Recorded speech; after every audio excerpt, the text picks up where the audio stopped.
President Donald Trump is nearing the end of his 12-day tour of Asia, one of the 3 largest continents as far as he knows. And he's having a good time. You know he loved China, you know, because they took him out there and he was like, look at that wall, so beautiful. And am I correct in assuming no Mexicans? None? That's right. And now this weekend, Trump visited Vietnam, where they got him to switch out his suits for a little local number, you know? Look at him, yeah. Hashtag that feeling when Air Force One loses your luggage. Look at that. And he also met the Vietnamese president, although he almost didn't. For President Trump, some of the stagecraft was off as he nearly walked past the Vietnamese president, waiting for a handshake photo.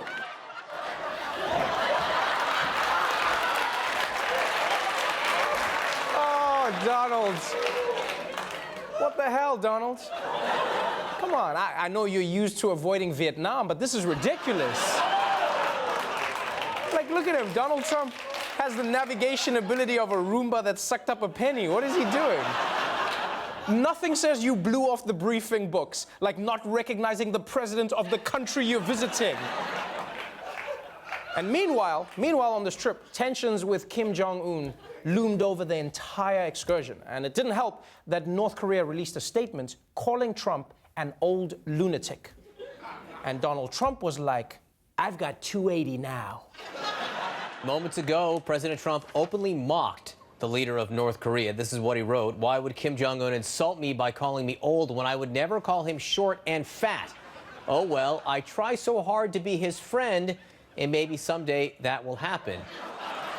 Okay, it's a little weird for Donald Trump to diss Kim Jong-un's weight when they have pretty much the same body type. I mean, yeah, I'm not judging, but I just think people who live in gingerbread houses shouldn't throw scones. Also, I love that Trump's response was, how dare you call me old? And it's like, so the lunatic thing, you're okay with that?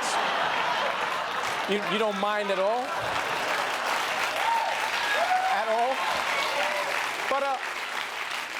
But in case you were worried that Trump is spending his whole trip bad-mouthing foreign leaders, the good news is that's not true. There is one foreign leader Trump will never say anything bad about. In Vietnam, the president met briefly with Russian President Vladimir Putin. He said among the topics they discussed was Russian meddling in the election. The president describes Putin's words this way. Every time he sees me, he says, I didn't do that. And I really believe that when he tells me that, he means it. What do you mean you believe him? He's Vladimir Putin, ex-KGB. Why would you believe him? You know who Trump is? Trump is that friend who always defends his woman no matter how much everyone says she's bad news. He's like, she looked in my eyes. She looked in my eyes and said she wasn't cheating. And then the guy in the bed said so too. And I don't even know him, so why would he lie?